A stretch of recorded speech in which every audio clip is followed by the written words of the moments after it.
By adding the art of before marketing, you're selling the concept of forward thinking.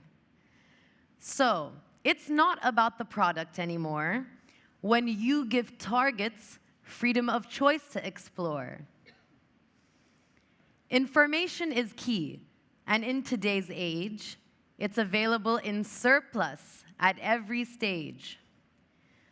If your hands are clean and your peers are not, what is to stop you from calling them out? Remember that sweet notion, freedom of speech, amidst Instagram pages scrubbed with bleach? But what happens when you give TMI? Spill secrets, keeping your industry alive.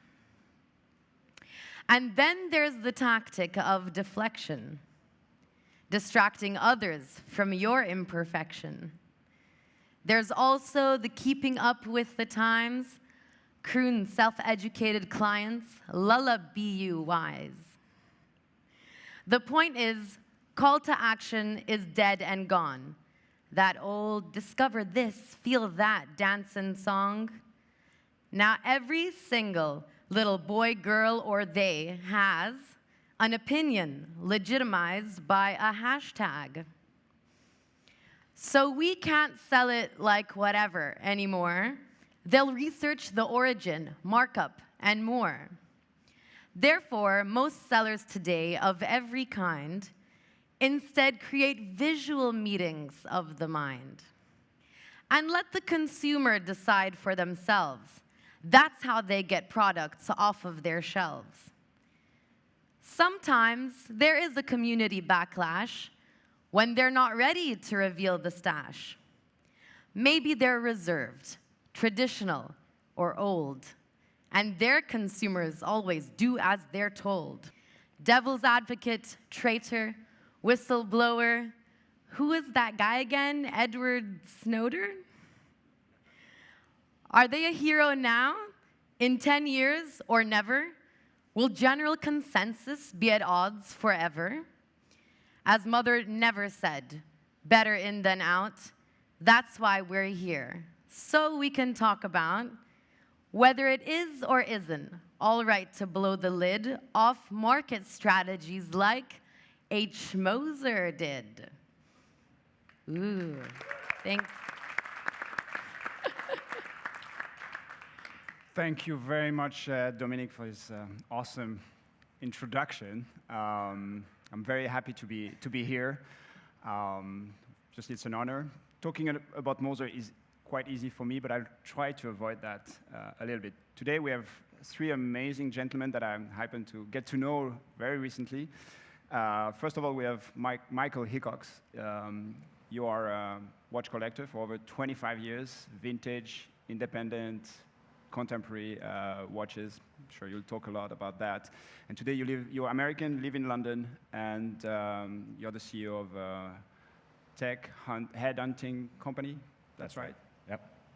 Then we have Phil Frayne. It's an honor to have you here. You're the Consul General of the US in Dubai. You have been 32 years in diplomacy.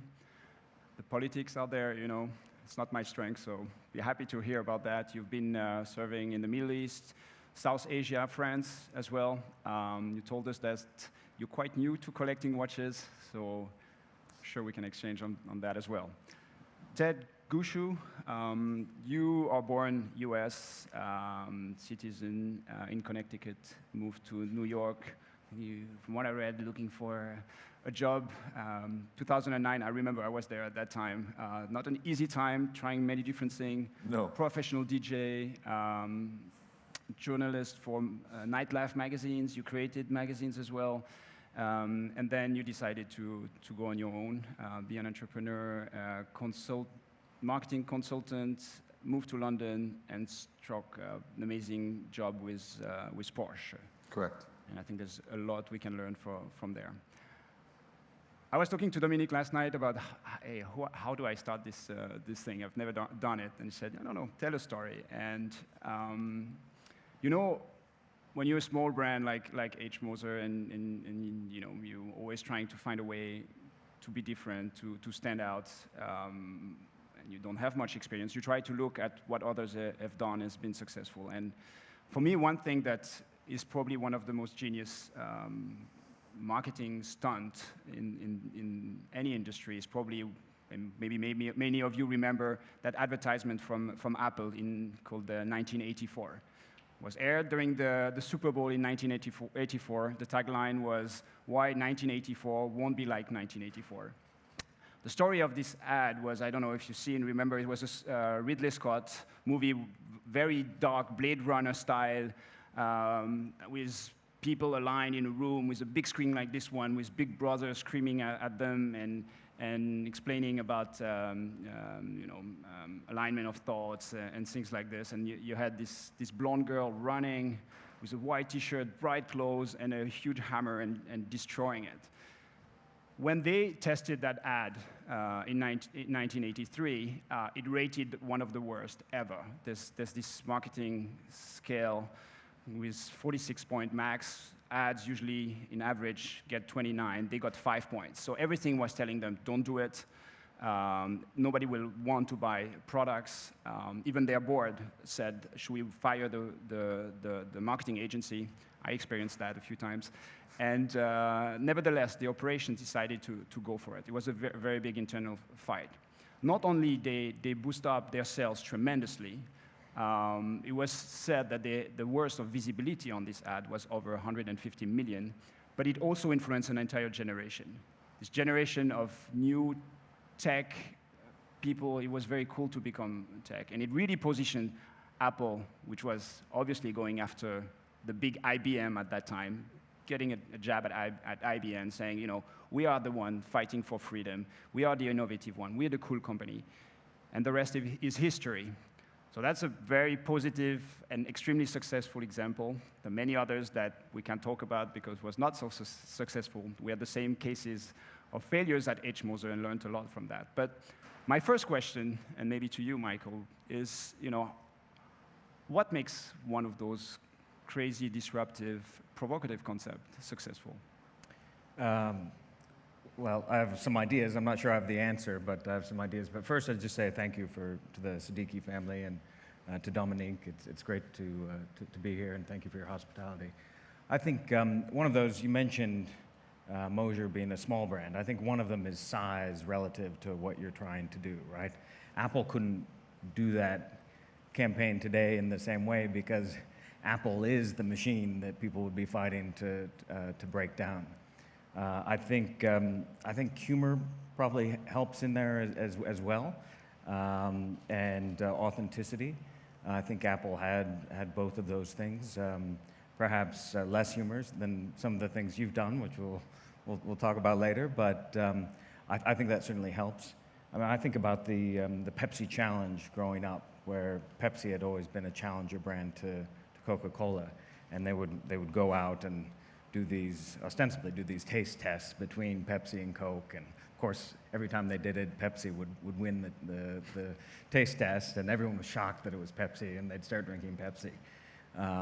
But Coke couldn't have done that in reverse.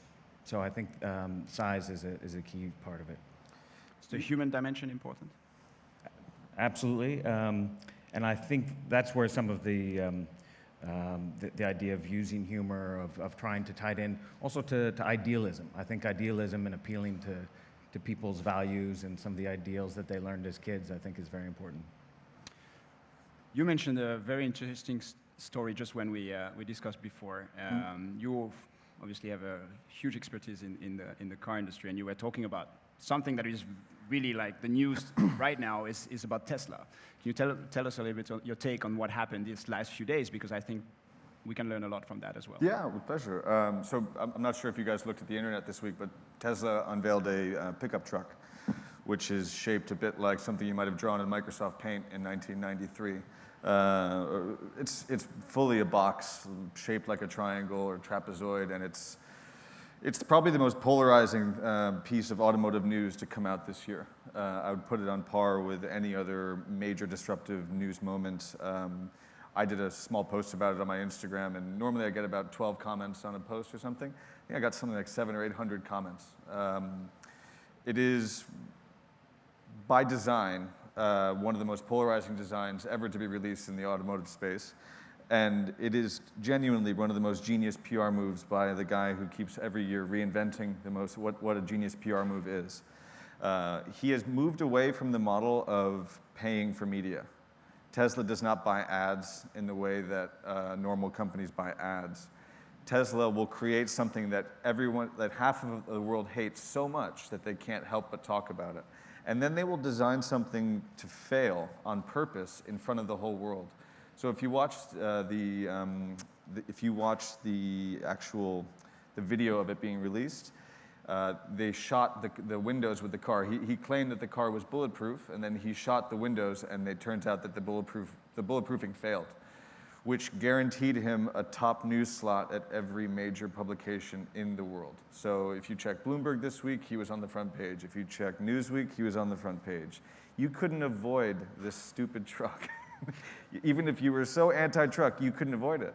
And it was a stroke of genius. And that's kind of, I think, what the purpose of this panel is to talk about, is how do you create, with zero ad budget, a shockwave that touches people that had no intention of ever reading about it. Moser did this with a watch that touched people that had never intended to read a watch article in their entire lives. That's the mark of a really successful campaign. Chopard, for instance, recently went and launched the Alpine Eagle. They paid something like an astronomical amount of money to all these influencers around the world to wear the watches in posh-looking chalets, acting like they were on a ski vacation, and I'm not sure what this achieved with all this money. Moser went and made one watch, and then I looked at it much more like taking it out of the Jean-Claude Biver book of marketing. Very famously, he went and he was trying to win the business, or he won the business of Tiffany back in the 80s. And instead of showing anything at this big jewelry fair in the 1980s, he took a sledgehammer, broke the case, took the jewels out, put the jewels in a safe back at the office, and called the police. He didn't show a single thing at this fair, and he generated front-page news on every single thing globally that Tiffany was knocked off at this jewelry fair. And I think that's the major shift that we've always seen society play with is, you can buy eyeballs, but what good is a bought eyeball? An earned eyeball is 10 times more powerful. And the story I heard about that incident was that the watches weren't ready, and so they weren't going to show them. Well, that was with that wasn't Tiffany. That was with Blancpain, right? Say again. Blancpain. Blancpain, yeah. That was at Basel in. Yeah. Well, maybe he has a track record of busting windows, but the story was, the thieves broke in and busted up all the windows the night before in Basel World. But the only company that they decided to target and steal from was Blancpain, not Rolex, not Patek, not anyone else. As a society... And who knows what's true, but we're still talking about it 20, 30 years later. Yeah, exactly. Amazing. As a society, we love a scandal, and we love something that is shocking, and we love... I think as watch enthusiasts, we saw this Apple Watch that was quite threatening to our hobby and our passion at first because it was new and unexpected. And then we saw Moser create something that was based on what it had become at that point, a roughly iconic, polarizing shape. And we loved it because it took the piss out of it. It was great. And it was just something that, it motivated us to actually go and read about it as opposed to feel like we were being marketed to. In the case of Tesla, there's been a lot of talk about technology, reliability, and doing something like this where you basically obviously create this failure. Do you think the amount of media, the tremendous amount of media they created compensates the fact that maybe the image they're projecting is not the best that they want? Yeah, but didn't you do this with the watch that never got made? No, Tesla could be a scam. It could be a complete fabrication. If you look at the actual truck that they've made, it doesn't pass any single DOT standard anywhere in the world. There is no third tail light for a brake light. If the car is impossible. But it got a whole generation of people that had never even thought about pickup trucks. That's the biggest issue that we face in the car industry, is that it's not just necessarily trying to sell people cars, it's trying to talk to people who aren't even considering cars whatsoever. So this is the big industry issue facing us. I think they took something like 500,000 pre-orders from people under the age of 30. You know, these are people that are not considering cars, and the watch industry faces the same. You have a whole generation of people that won't wear a watch whatsoever because they have an iPhone in their pocket. And I think it's how do you reach people that are unreachable? It's what I do for Porsche. We try to reach under 35-year-olds who are totally anemic to marketing. We can't stand it. And it doesn't necessarily matter if the ultimate product is going to be delivered, because you've started a conversation that will ultimately be good for the whole industry, and then will trickle back down to your brand in general, I think. In the case of Apple, I think one important element is also the fact that they were going after IBM, the big company, very corporate at that time. They were launching something very different, very revolutionary, but they were going after IBM. This is, I think, for me, quite American. There's this comparative marketing that is more allowed in certain countries and some not. Can you tell us a little bit, why? Is it the First Amendment, the freedom of speech in the US that has so much influence on communication? Let me just say it first. I enjoyed your starting off with the Apple ad that showed scenes from the great novel 1984, because I feel like 35 years later, we are living in 1984 in the United States right now, where lies are truth and black is white and everything is reversed. Part of that is due to my big boss, President Trump, who is the most disruptive politician we've ever seen in our generation. And he garners unbelievable amounts of attention, and some people think maybe too much attention, but as a journalist once told me, how can you not pay attention? He's the President of the United States, or even before when he was the leading candidate. He says outrageous things daily, but you can't ignore them because of his position and what he represents. So by saying these outrageous things, he is on the news every single night, and he garners all that attention. Now, whether that's good or bad, that gets into your own political views, but he garners incredible amounts of attention. So these kind of disruptive campaigns do work, at least in creating that sense of identity. In terms of freedom of speech, it's true that in the United States we enjoy a larger degree of freedom of speech than just about any country in the world. We don't have hate speech laws. The only restriction on freedom of speech in the United States is if your speech incites to imminent violence. That's the legal standard, if it's insightful to imminent violence, which is a pretty difficult thing to prove, that what you've said has led to somebody taking imminent violence, direct. Unless you read the comment sections on any of these things. Yeah. So, you could get away with slandering another brand in the US, and it's pretty hard to take action, legal action against that, unless you can demonstrably show that you knew it was false when you said it, and you said it anyway. That's something that we don't see in many other countries. But an industry where we see a lot of those is again, the car industry, where Audi goes after Porsche. There's those, I remember those ads where, you see like all those to say that keychains on the... To say that disruption or freedom of speech is a uniquely American trait is, I don't think, accurate. Nobody asked for the Lamborghini Diablo, but then a couple guys went and made it. So, and that completely shifted the conversation of how cars were designed for a long time. So I don't think it's uniquely American. I think it's uniquely suited towards people that are interested in making things that have never been made before. What do your watchmakers want to do? Like, do they want to sit there and make the same watch that's been made for 60 years, or do they are they bored? I think that's a lot of what drives people. Is just we're sick of seeing the same thing. And Apple, when they released that ad, didn't have a computer yet. It was a punt. It was a bet, and they created a myth, and then they became the myth. So many myths get created that don't become reality. Who knows if this Tesla truck will become reality? My guess is it probably won't. But it's shifted the conversation around how we perceive transportation, and it's been the largest news story of the week. So I think there is inherent value in that, and I think the Moser watch shifted the conversation around what fine watchmaking was. And on a slightly different point, and I've really been kind of meditating on what watch ownership looks like in London, because that's where I live as a US citizen. And I think every few days, a friend of mine will say, a Paul Newman was stolen today in Mayfair. I was held at knife point. London's a very safe city generally.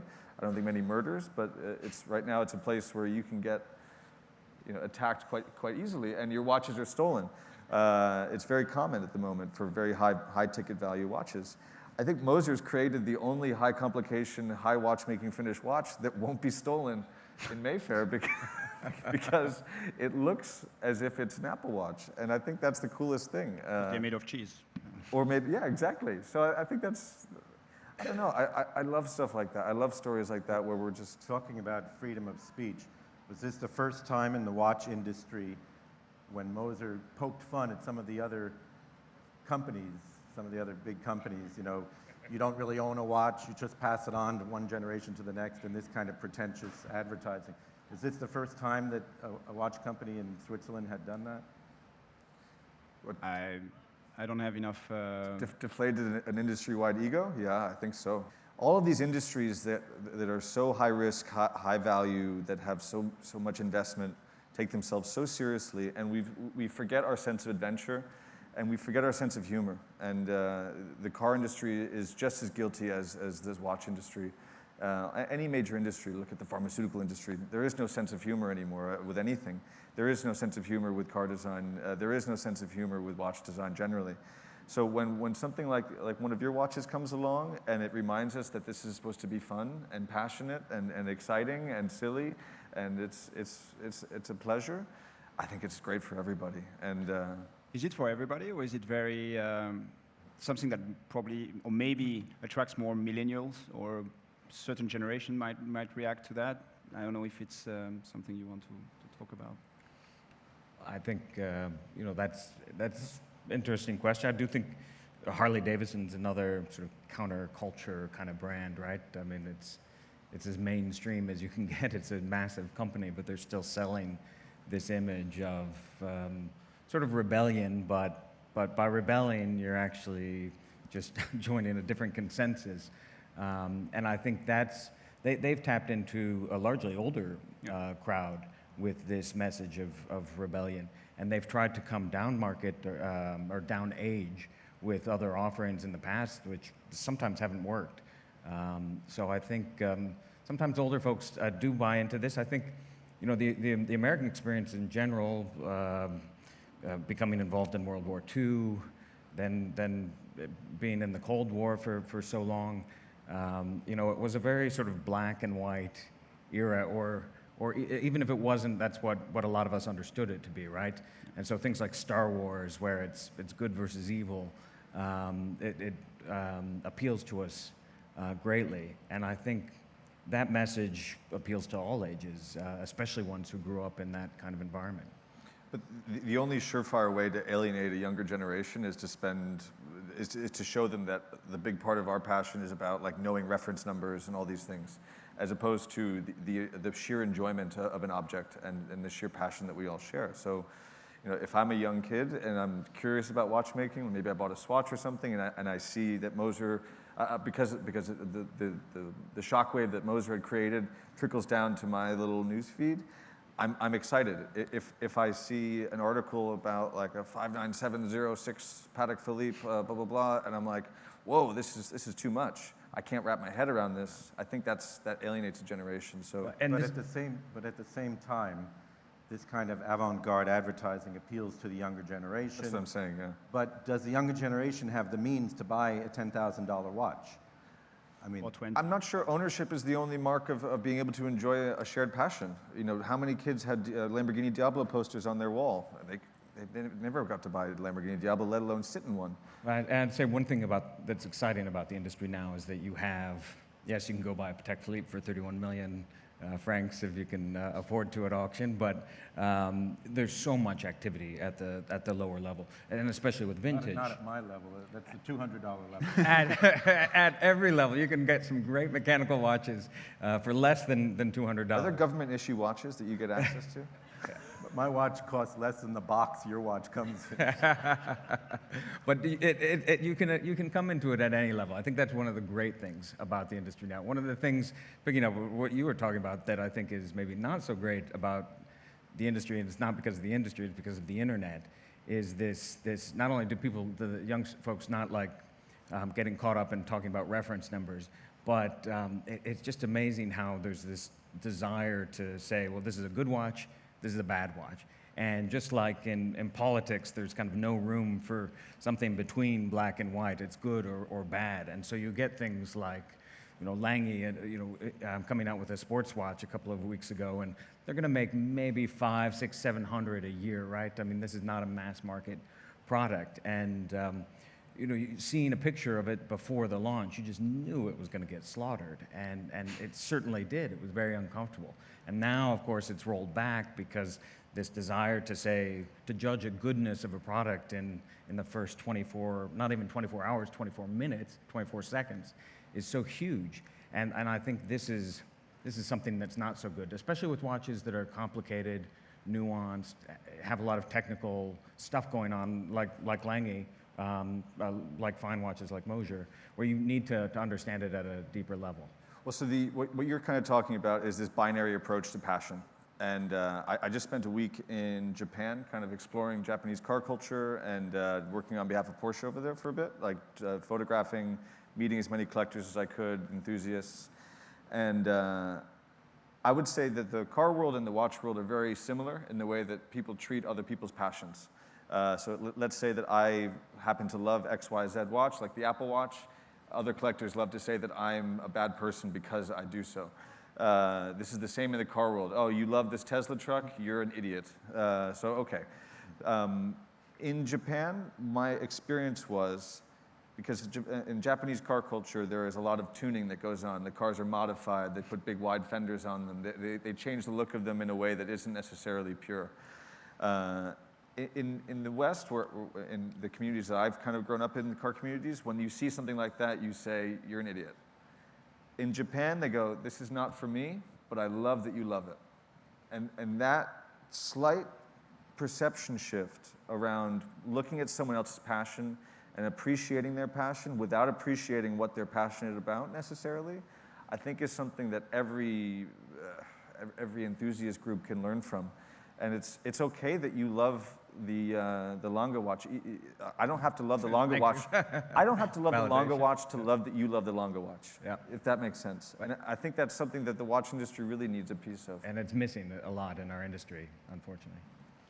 If you use humor and provocation, you might, as we said, attract maybe a younger crowd. Some people might not take you as seriously as you could.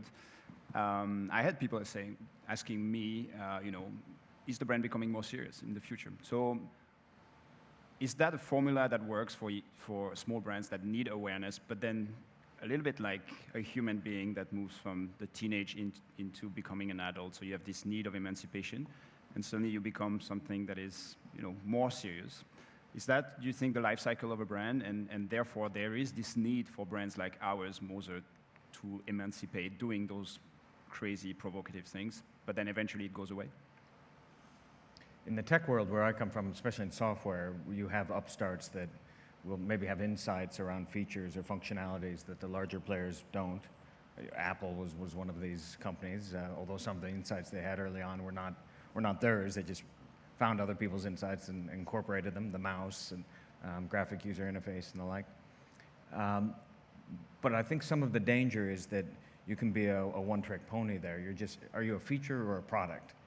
And if you're just a feature, it's very easy to have someone else just copy that. If you're lucky, they buy you. If you're not, they just kind of put it in the next version. Apple now is very famous for exploiting its market platform and doing this to others. And I suppose that goes in the watch industry as well. You could come up with product features, distribution models that when people see it work, what's to stop the big boys from copying it? I mean, I don't know watches at all. I don't know a double hairspring from a double scotch.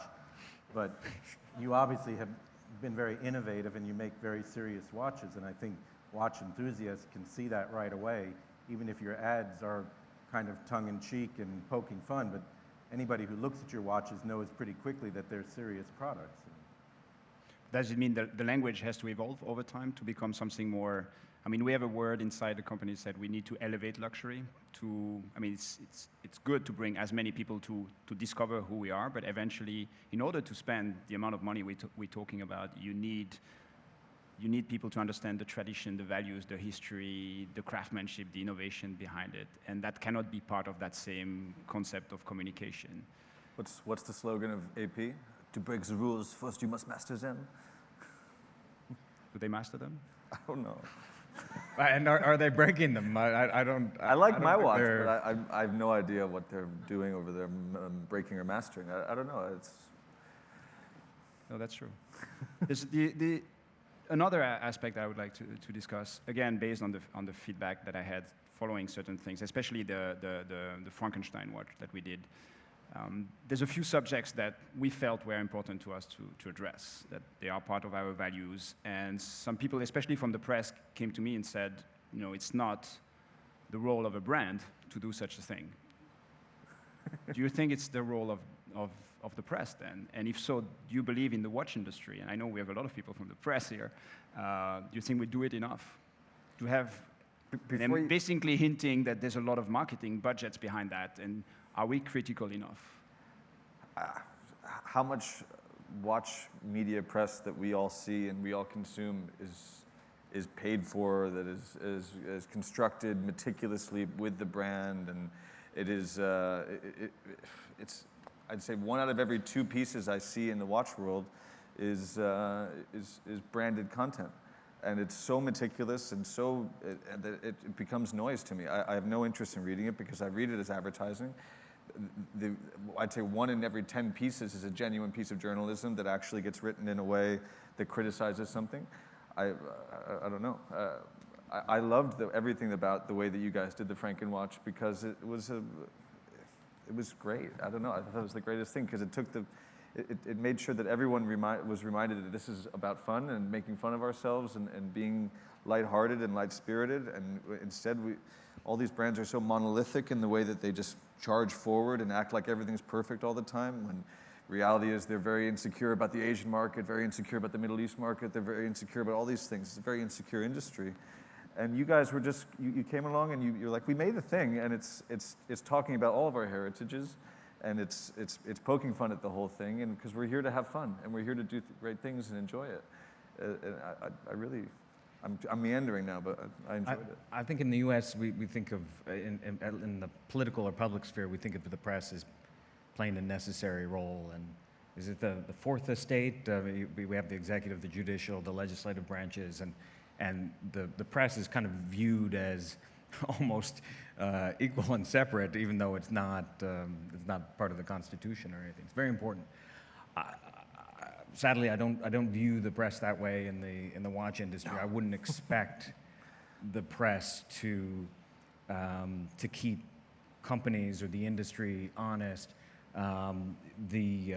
because they can't make a living that way. And Waco's a friend.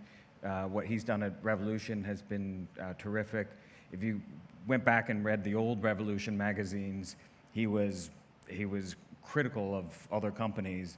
He would say, this watch is great because unlike these 3 watches, it does this, that, or the other thing.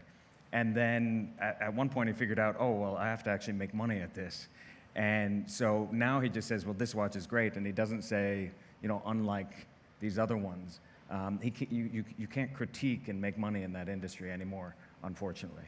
My question for you guys, and ultimately maybe for everybody, is how many journalists who did a story about your Franken Watch got an angry email or phone call or a stern conversation or like a steely coffee with a Rolex representative, a representative of any watch brand that was represented in the Franken Watch, for sure had a very conflicted conversation with the journalists who wrote the pieces. And I know that people took the pieces down about the Franken Watch because they felt they were under pressure from advertisers, which to me is so insane. Like it was the coolest, funniest, greatest thing. I'm not even sure if you actually made it. It could have been a computer rendering.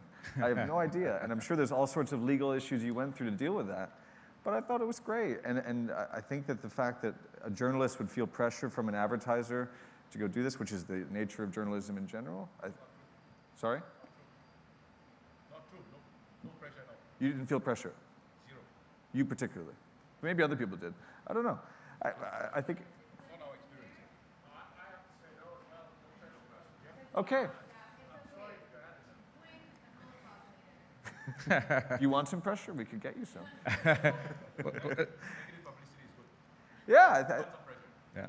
I don't know. I celebrate moments like that in an industry that is too often full of its own, or loves the sound of its own voice. So I think it's.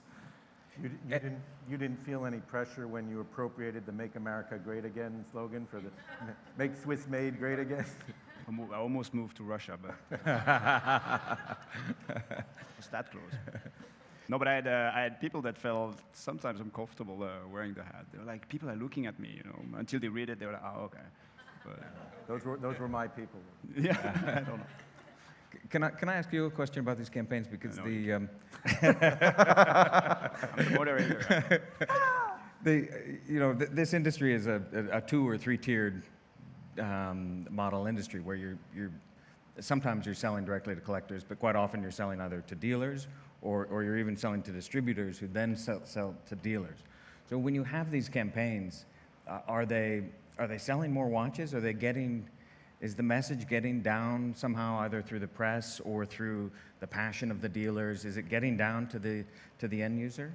Well, to be honest, I mean, we grew tremendously over the last 7 years, and I think part of it is because of that. As I said, it doesn't make automatically people buy the watch, but it opens this small window into our world, and then people discover Moser. I have everyday people coming and say, oh, the first time I heard about Moser is because of the Swiss Alp watch.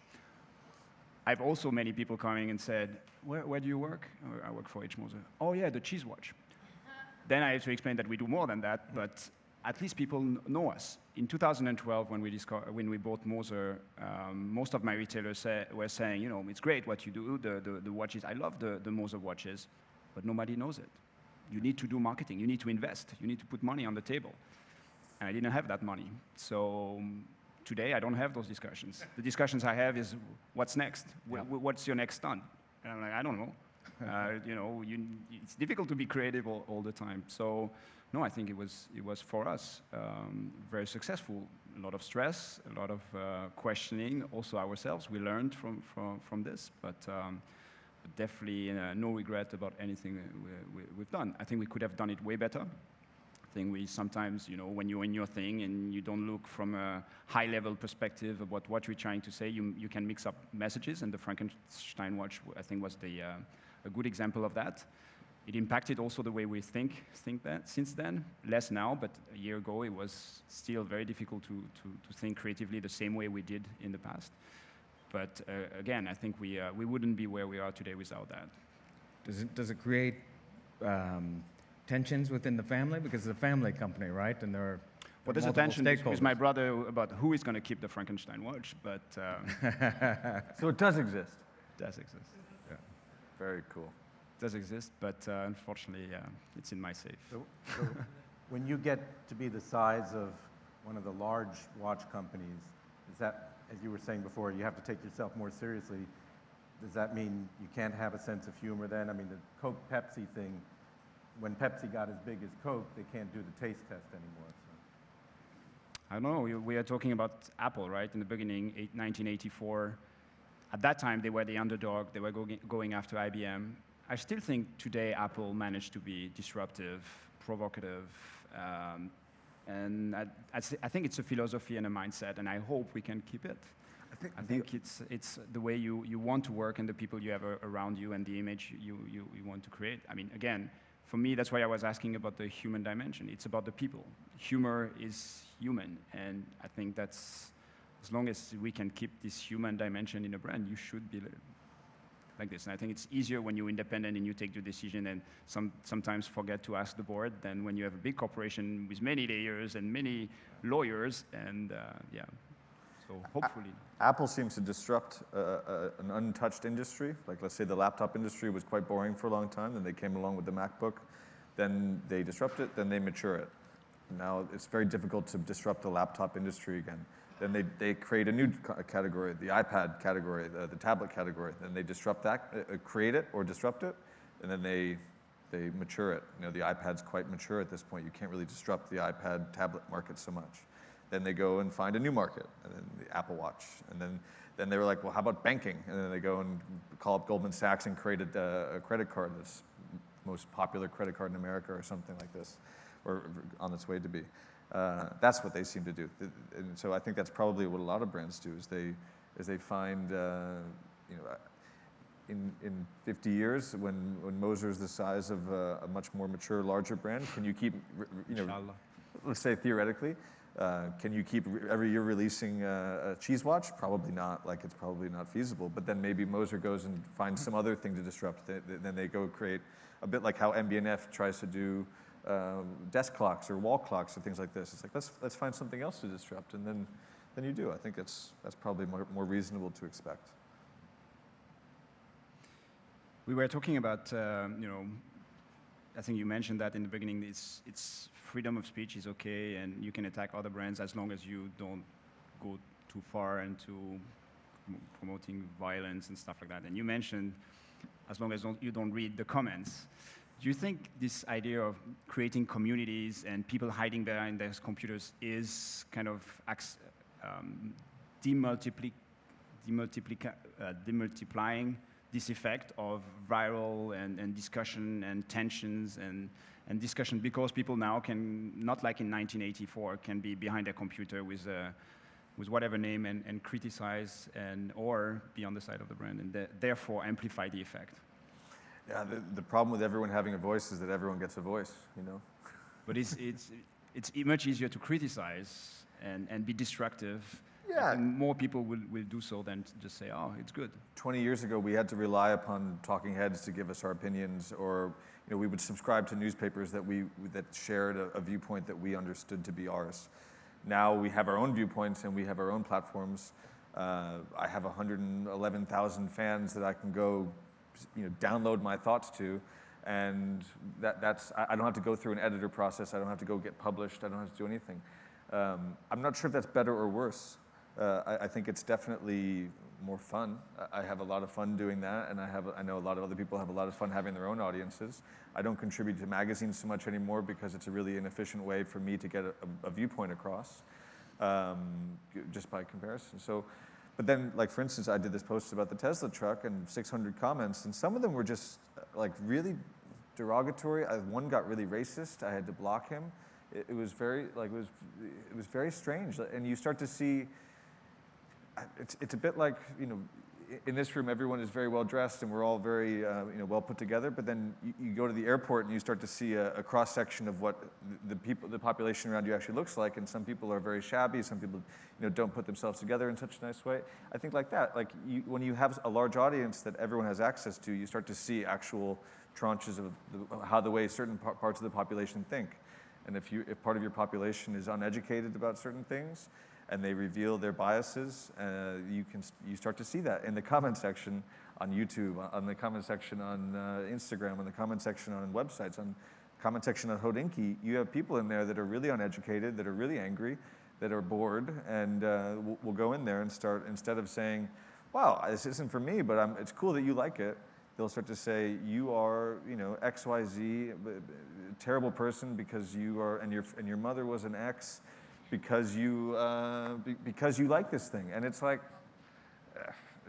it's very, it's unfortunate, but I think that's just the reality of us as a human race, is there are parts of our society that are not well educated enough to the point where they can have a conversation. Although there are plenty of well-educated people, I think, who probably make some of these inane comments as well, right? I think we all, sometimes you get upset and you're transferring whatever that anger is that you have at a very easy target. And I know I've written things before that I've then immediately swipe to delete, right? Because you just kind of say, well, am I saying this because of what I'm seeing, or am I saying it because of some emotion I'm feeling about something else? And you would never say these things to somebody in person, but the specter of the internet allows us to have the freedom and the anonymity for our ids to bubble up. And yeah, we all experience it. We've all seen something and been like, and it's very tempting, but ultimately it's not something that we would say to somebody's face, and it's not something, if somebody owned one of your watches, and in person, like the chances of somebody saying to their face, like, you're a gosh dang idiot, and like I can't stand you, and like it's very, very low. But if somebody is posting on Instagram like, wow, I just bought my Moser, I really love it, and someone felt compelled to not like that watch, it's so cheap and so easy and takes zero time for them to be like, everything about every part of your DNA is the worst thing on earth. They could write that, and it's easy. There's no repercussion, really, other than you feel this anxiety and guilt, which is a whole other conversation. So yeah.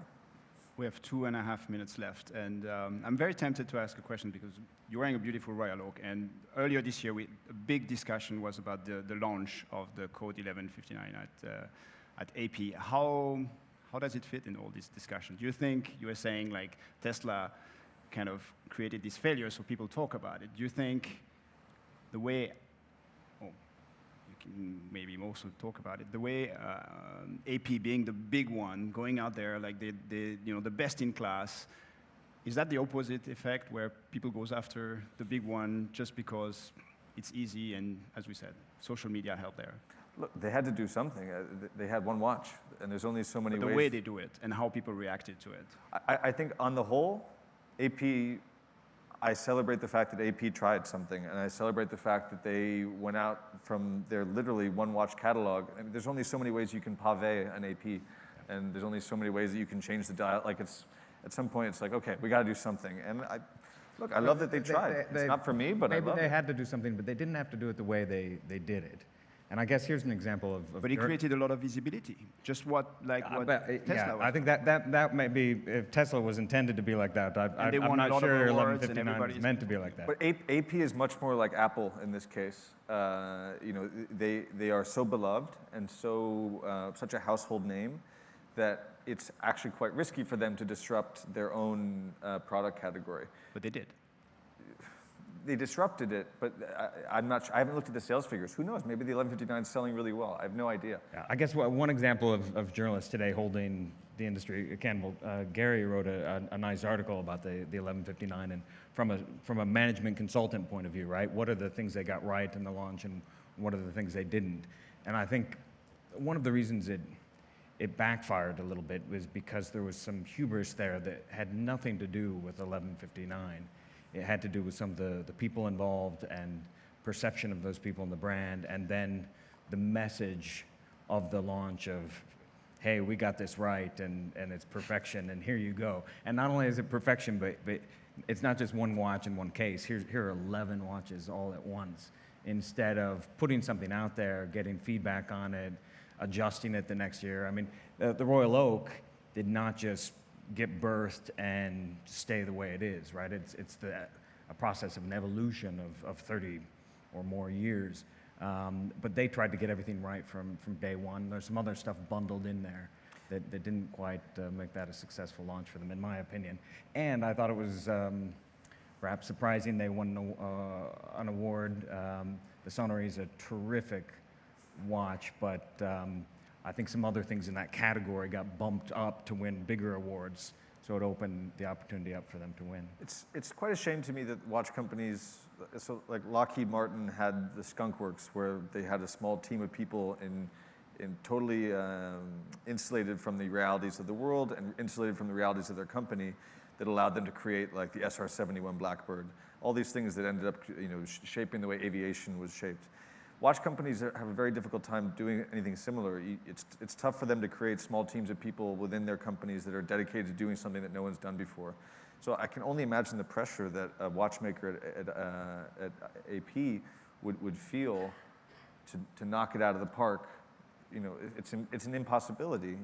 So anything that was released next to the Royal Oak wouldn't be the Royal Oak.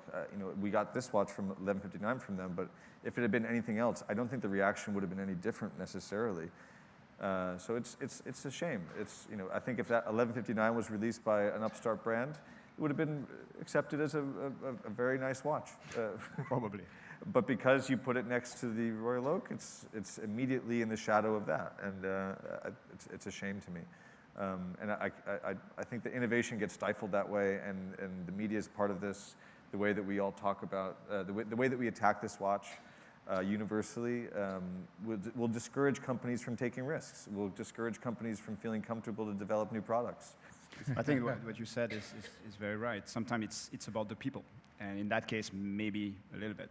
The problem is what people don't realize is the people who get probably the most hurt is not the people we think about. It's probably the people who are behind the watch, who actually made the watch and created that watch, and they're super excited. They've been working years on this.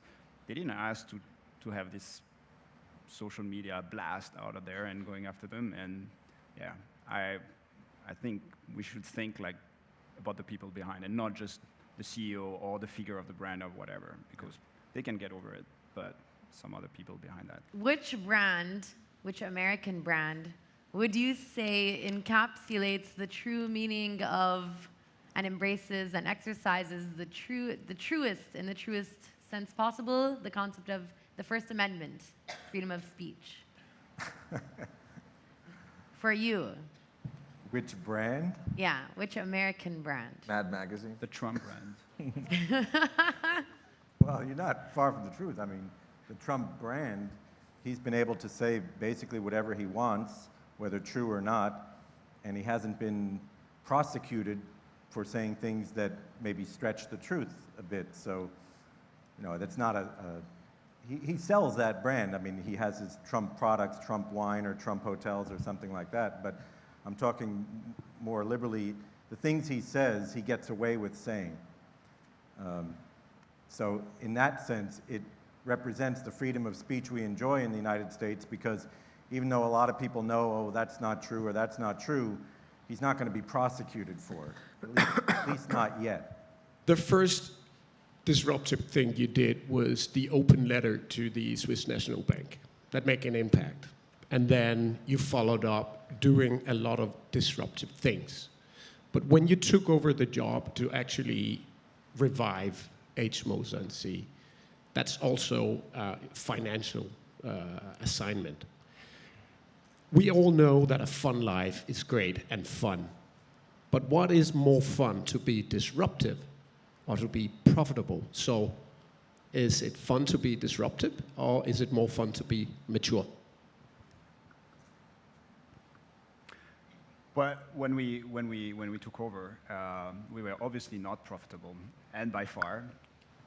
Today we are, so we can have fun and be profitable. So it's pretty good. But it's a great question. But I think I'll turn it a little bit differently. I think, as the CEO and owner of a brand, my first responsibility is to protect my brand and to make sure it's there for the next generation. My brothers and my kids taking over, hopefully in many years from now. But that's the first responsibility. So back in 2018, when they did the Franken Watch, I think that's when the fun got too far, and where it turned into more than just not profitability, could have turned it into a disaster. I think we learned a lot from that. And I think, yeah, we have to be careful. And again, first priority is to protect the brand. In a serious matter, it's a business. But at the same time, we need to find ways to stand out there, to create this singularity and be able to grow, because there's no future otherwise. So the difficulty is to find the balance between the two. I think the analogy that I would have in my industry, in the car world, you have these, by the nature of how expensive cars are and how difficult they are to store them, and how, to own 5 cars is much different than owning 5 watches. It's a much bigger logistical commitment, let's say.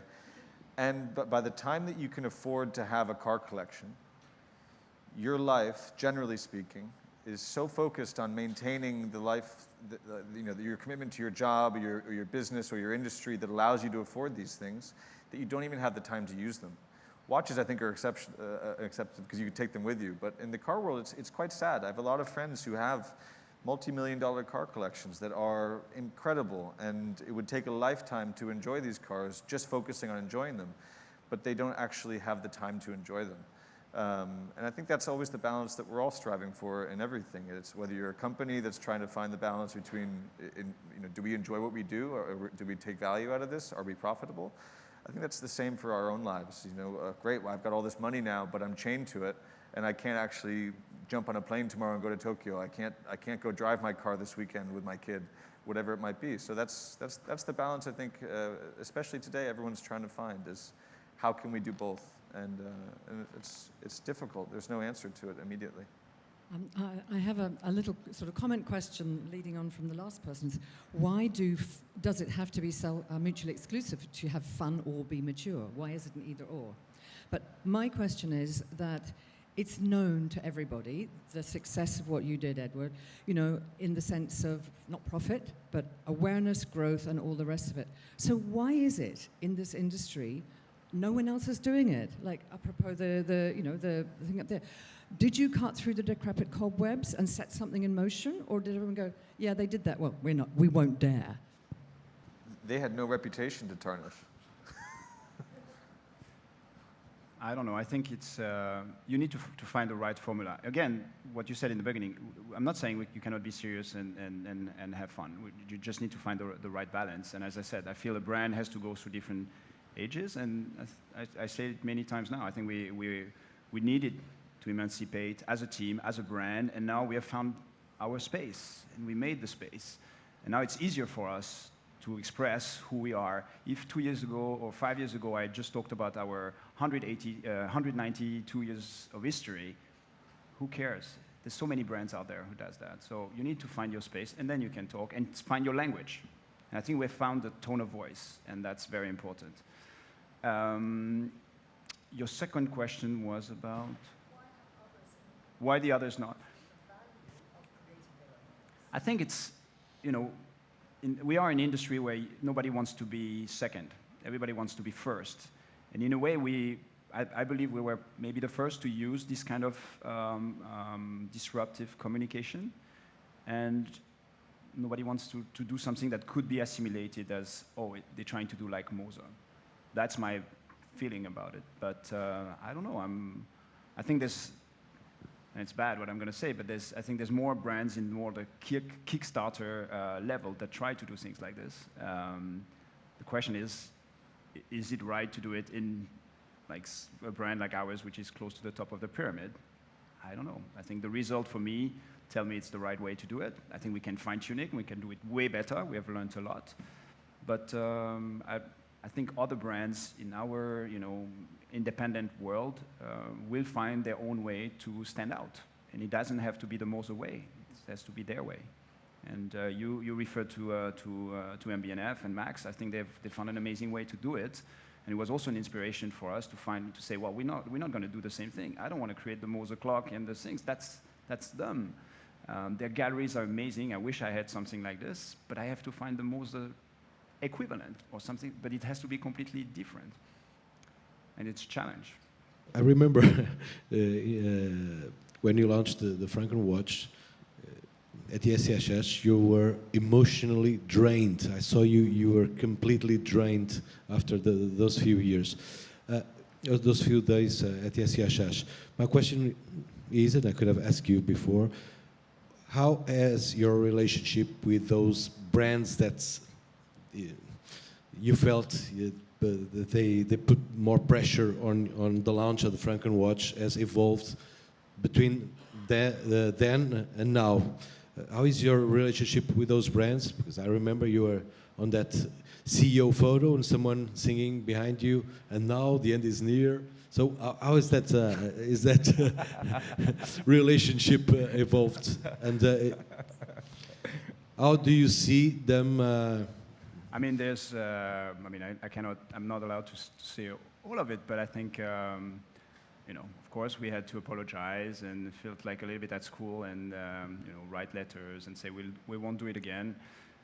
I mean, at some point, it's history. Some people, anyway, they don't really consider us. We are nobodies in this industry as independent brands for a lot of those big brands out there. I think for me, the best. The thing that I'm very proud of is that now in the future we're moving into the historical brand at the SIHH, and hopefully next year I'll be standing at the front row. So it's come up a couple of times. Provocative tactics are great for the small disruptors at that stage in your life cycle. It drew a lot of attention. The watches themselves are actually very serious in a lot of ways, especially if you look at the back, very traditional. And you're navigating this transition, right, from attention to longevity. And I'd ask the other three members of the panel, what advice do you have for this guy? Please. I would say the thing that almost concerns me a little bit, both before the panel and hearing you now. I mean, I know it was a tough experience what you went through, and I can only imagine. But I guess my advice would be don't stop, because the purity of the stuff that you were doing before has just been terrific, especially the social commentary, like Swiss Made and the background there. That was just the right time, and I don't remember anyone else having that kind of conversation. So don't stop is my advice. Yeah, it's very difficult not to love you guys. Even if I don't necessarily, am I motivated to buy a product today? I don't know.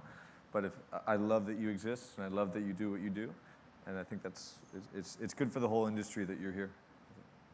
Same thing. I think a good ad, no matter what the product, should make people smile when they're done reading the ad or seeing the ad. And your ads have done that. Whether it's using, sarcasm or not, if it's making people smile at the end of the ad, then it's working. Thank you very much. I hope you all enjoyed. I did. And,